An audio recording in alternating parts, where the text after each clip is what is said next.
primer lugar al ex canciller de la República, embajador en situación de retiro, Manuel Rodríguez Cuadros. Canciller, muy buenos días, gracias por estar con nosotros. Muchas gracias, Fernando, y contento de estar con los oyentes y televidentes de RPP. Se ha consumado un golpe de Estado por parte del saliente presidente Maduro. ¿Qué margen de acción tiene, por una parte, la oposición venezolana y, por otra, la comunidad internacional? Como tú has señalado, yo creo que desde el punto de vista jurídico y desde el punto de vista político y desde el punto de vista del ejercicio del poder, lo que ha sucedido ayer es la asunción de un gobierno de facto, a través, efectivamente, de un golpe de Estado, y que constituye, pues, en este caso ya sin ambages, una dictadura. Ahora bien, ¿cuáles son las consecuencias? ¿Qué es lo que va a suceder en la evolución política de Venezuela? Mi impresión es que el golpe de Estado se da en un contexto totalmente distinto al que hubo en los últimos años en Venezuela. En primer lugar, porque el presidente Maduro ha perdido la hegemonía social y la hegemonía política, que ahora la tiene que compartir con la oposición bajo el liderazgo de María Corina Machado. Este es un hecho fundamental. Hay algunos símbolos que nos permiten comprenderlo mejor. Por ejemplo, el llamado de María Corina Machado ha sido objeto de manifestaciones multitudinarias que antes eran impensables en estas circunstancias en Venezuela. Y al mismo tiempo, las disposiciones del gobierno para colocar megáfonos, retransmisión directa del acto de la asunción del poder en plazas, nos ha permitido ver a través de las redes y de la televisión que esas plazas estaban vacías o semivacías. Eso muestra simbólicamente que hay un cambio de correlación de fuerzas en Venezuela a favor de las tendencias democráticas en el ámbito social y en el ámbito político. Sin embargo, el gobierno es una realidad y ese poder dictatorial tiene una proyección formal de 6 años y no creo que se llegue a los 6 años. ¿Y qué es lo que puede hacer la oposición? La oposición lo que tiene que hacer y lo que ha señalado que va a hacer es que va a continuar movilizándose, va a continuar participando activamente en el debate nacional, en la perspectiva de patentizar la pérdida de legitimidad del gobierno, y yo creo que va a plantear la necesidad de un diálogo político. La comunidad internacional creo que va a ir más o menos por la misma línea. Pero ya han habido diálogos con el Grupo de Lima, con Oslo, en el marco de la OEA, y todos han fracasado. Digamos que no han habido diálogos. El Grupo de Lima nunca planteó ni obtuvo un diálogo. Oslo sí lo hizo, pero para organizar el proceso electoral. De alguna manera, ¿por qué gana González en el proceso electoral? Fácil sería decir, ese proceso electoral fue totalmente fraudulento. Si hubiese sido totalmente fraudulento, no hubiese ganado González. Y si no fue totalmente fraudulento y permitió que gane González, es por las condiciones que se obtuvo en el diálogo de Oslo. Hasta este momento nunca ha existido un diálogo directo entre la oposición democrática y el gobierno para buscar una solución. ¿Qué le hace pensar que ahora sí va a haber en estas condiciones? Yo no sé si habrá o no habrá. Lo que sí se tiene que hacer es bregar para que haya. Y creo que eso lo ha entendido bien el presidente Macron y el presidente Lula, que el día de ayer han planteado que seguirán haciendo esfuerzos para propiciar el diálogo. Mi impresión es que en Venezuela, hace más de 1 año y medio, ha empezado un proceso de transición que se caracteriza por la pérdida de hegemonía del gobierno de Maduro, que lo ha llevado al golpe de Estado para tener continuidad. En los años anteriores solo necesitaba elecciones. Ahora ha necesitado el golpe de Estado, lo que es a su vez una muestra de cierta debilidad. Yo creo que vamos a tener un proceso muy complejo. No creo que hayan nuevas migraciones, por una razón muy sencilla. Hace 3 años la economía venezolana ha reactivado importantes niveles de crecimiento. El año pasado, según la CEPAL, es el país que más ha crecido. Gracias 6%, sobre todo al petróleo, ¿no? Gracias al petróleo. 28.8% de las exportaciones del petróleo venezolano van a los Estados Unidos a través de las actividades de Chevron con base a las licencias otorgadas por el gobierno norteamericano como una excepción a las sanciones. Entonces, este es otro punto muy importante. Vamos a ver si con el presidente Trump las licencias se mantienen. En ese caso, la economía venezolana crecerá, según la CEPAL, un 4%, lo que es bueno para el pueblo venezolano. Tampoco se puede pensar en las sanciones económicas que maten de hambre a los pueblos. Y ahí hay un ejercicio de responsabilidad. En fin, lo que yo veo es que se abre un nuevo capítulo en la transición, un capítulo difícil para la oposición, pero también un capítulo donde todos hemos podido ver que lejos de debilitarse, se fortalece, y un gobierno que independientemente que asume el poder de facto, es cada vez más débil. ¿Qué antecedentes conoce usted en la historia latinoamericana o en otros contextos en donde un gobierno que ha durado más de 25 años y que ha ido reforzando su carácter autoritario se preste a un diálogo que pueda llevar a que él salga, pese a las amenazas judiciales que hay? Hemos visto cómo Estados Unidos ha subido a 25 millones. Sí, la recompensa que se ha pagado. O sea, la tiene difícil Maduro garantizar fuera del poder su libertad, su patrimonio robado principalmente y a su familia. Hay una historia de las transiciones democráticas en América Latina y en el mundo. La más pertinente para hacer una comparación es la transición democrática que hubo en Chile. Como Pinochet, que se quedó numerosos años, claro que puede sí, haber perdido ahora, el referendo constitucional. Ahora, las transiciones no se dan porque las dictaduras de un momento a otro se iluminen y digan, bueno, ahora tengo que negociar. Se dan porque se crean las condiciones objetivas donde ya resulta muy cuesta arriba que la dictadura se mantenga. Y lo que se está generando en Venezuela es la creación de esas condiciones objetivas. De hecho, hay veces el impulso de denunciar la injusticia, la indignación por el fraude, nos lleva a soslayar un hecho que lo he mencionado y que es importantísimo.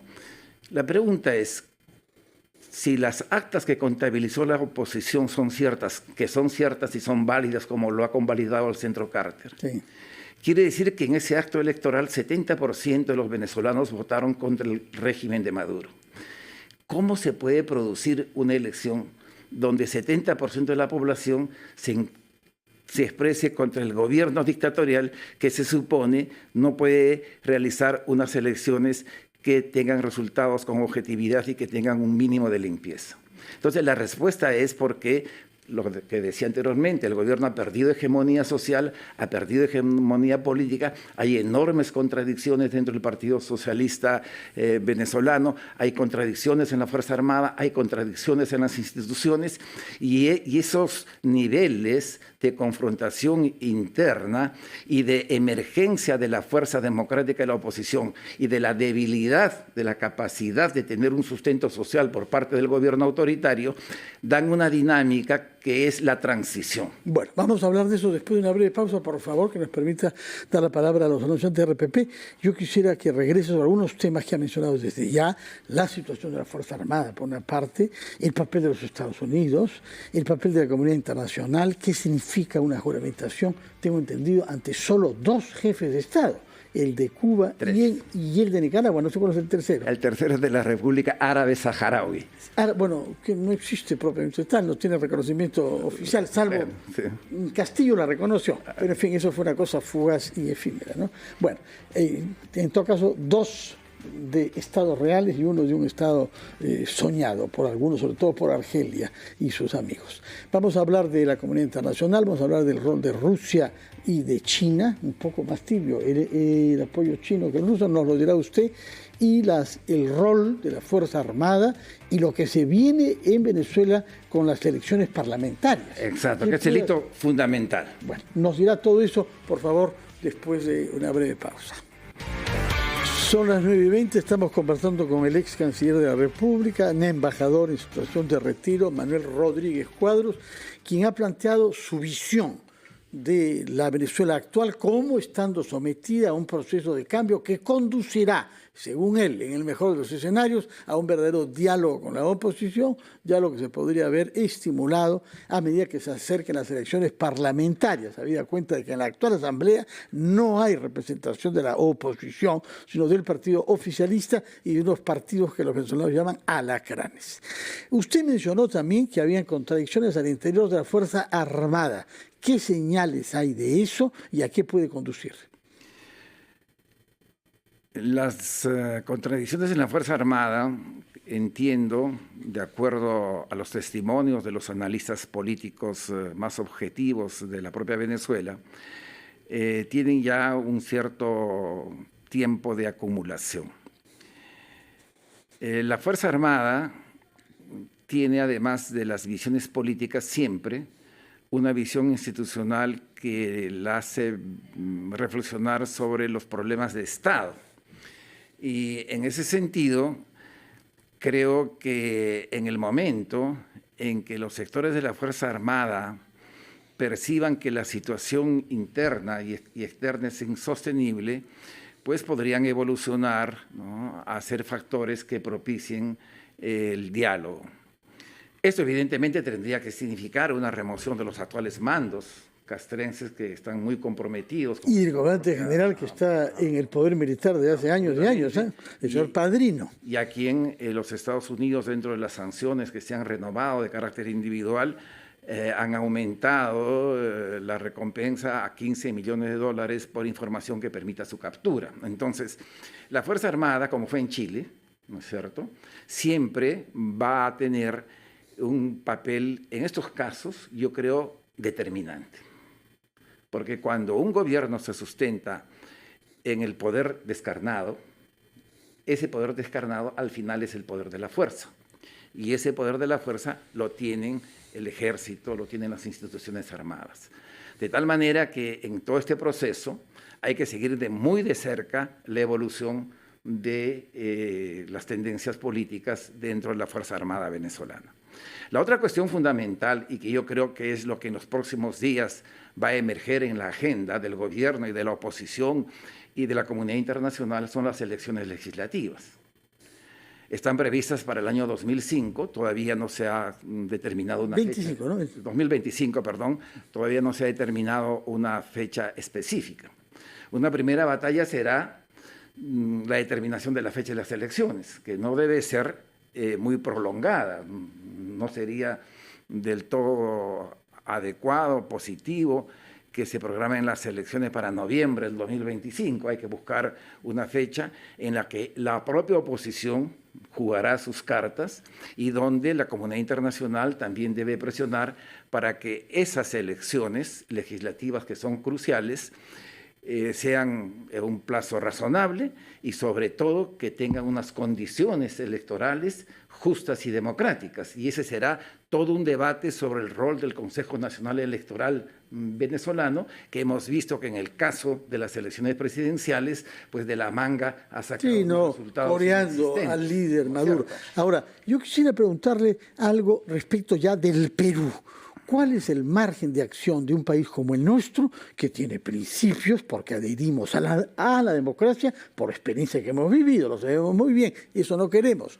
Pero al mismo tiempo tenemos intereses en juego acá, que tienen que ver con la inmigración venezolana actual y con la que eventualmente se pueda producir. ¿Cómo ve usted la compatibilidad entre este reconocimiento oficial de Maduro como dictador y la necesidad de mantener una buena relación, por lo menos con la policía venezolana, para poder expulsar a los delincuentes venezolanos que hayan cumplido sus condenas? Bien, hay un principio en la diplomacia que es que los contactos entre los estados en función de intereses específicos nunca deben abandonarse y siempre tienen espacios para ser tratados. Aún en la guerra, por ejemplo, ¿no? Acabamos de ver que entre Hamas y y Israel se han abierto nuevamente negociaciones y que en el caso de Rusia y Ucrania se ha producido un intercambio de 150 prisioneros de parte y parte. Eso significa diálogo, eso significa diplomacia. El Perú no tiene mayor capacidad de incidir en la evolución del problema venezolano porque somos un país en crisis, también política, con un colapso del sistema de gobierno. Y nuestra política exterior razonablemente enrumbada a una visión institucional por el canciller Schaller, tiene que mantenerse, creo yo, en ese contexto, pero con dos requisitos. Uno está asegurado y el otro habría que ponerlo en actividad.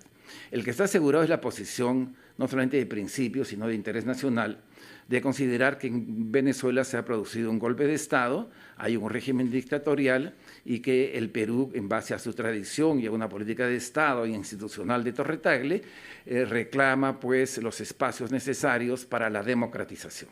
Ese es un punto de principio, una política exterior que frases menos, frases más, estilos menos, estilos más, y ha sido definido.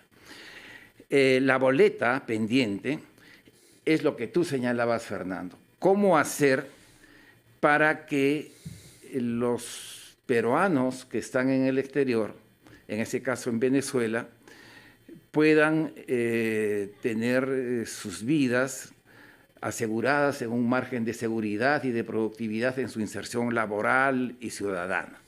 Hay peruanos desaparecidos, las investigaciones todavía no dan resultados, hay un procedimiento diplomático que es el que el Brasil se encarga de los asuntos del Perú en Caracas, y por otro lado tenemos cerca de 1.5 de venezolanos en el Perú en relación a cada 10 habitantes en Lima, ¿no es cierto? Por eso la presencia venezolana en Lima es muy fuerte. Y hay una serie de intereses nacionales que tienen que ver con el combate a la delincuencia. Es muy minoritaria la presencia venezolana en la delincuencia, pero es muy letal. Y eso implica también que las decisiones que se adopten respecto a las políticas migratorias, que todo país tiene el derecho, por ejemplo, de expulsar a quienes ya han roto el pacto de hospitalidad, y eso requiere una colaboración mínima del gobierno de Venezuela.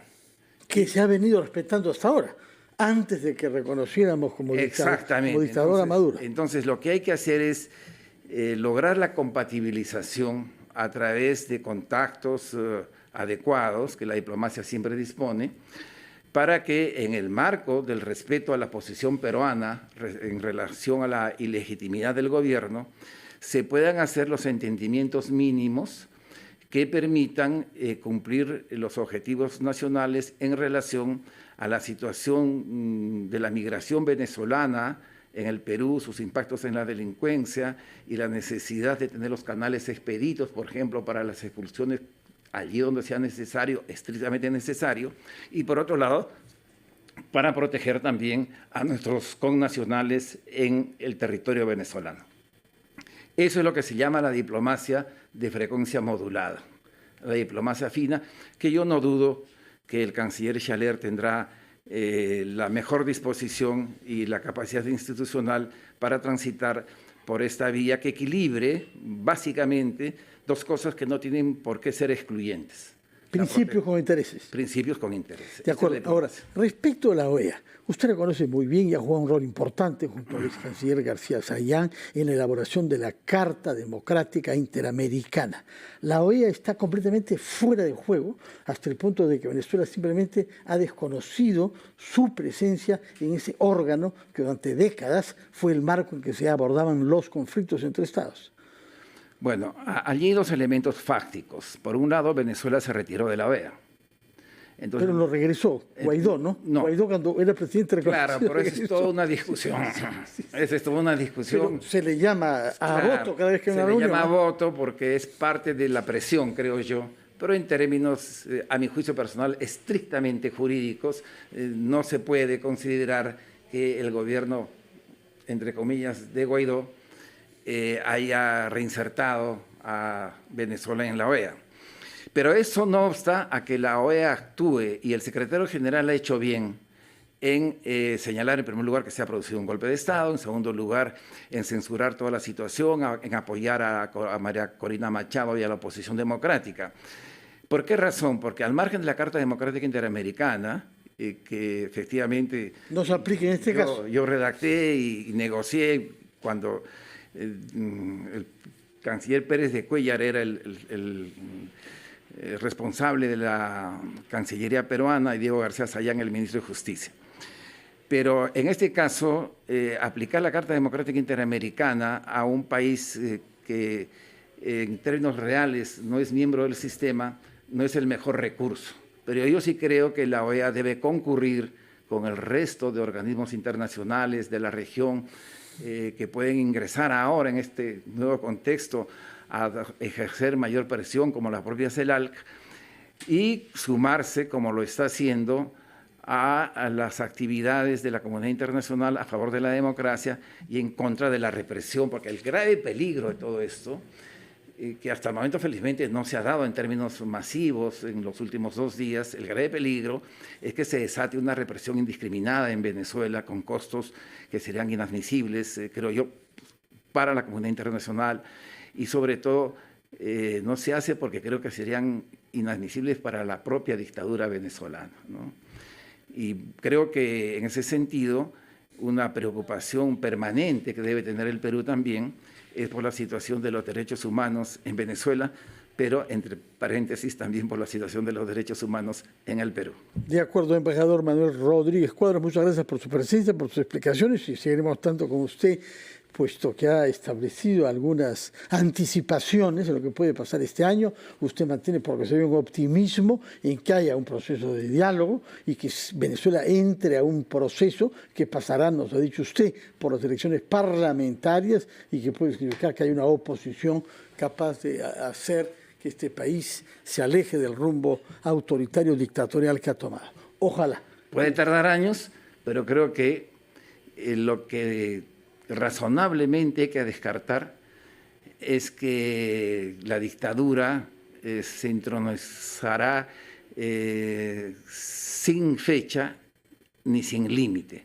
Creo que estamos en un proceso de transición, creo que la oposición democrática está más fuerte que nunca, y para terminar yo quisiera simplemente decir que todos los pueblos de la América Latina, todas las conciencias democráticas de la América Latina deben rendir homenaje a Marina Corado Machado y al pueblo venezolano por la valentía, por la convicción democrática, por la decisión personal, familiar y social de combatir la dictadura y de luchar por sus libertades, por un régimen democrático de vida y de convivencia entre todos los sectores de Venezuela. Muchísimas gracias. El respaldo pleno. Por terminar con esa referencia, efectivamente, que se ha convertido de facto en la lideresa de la oposición democrática en Venezuela, la señora María Corina Machado. Muchas gracias, embajador Manuel Rodríguez Cuadros. Que tenga usted un buen fin de semana y un feliz año 2025. De igual manera. Vamos a hacer una...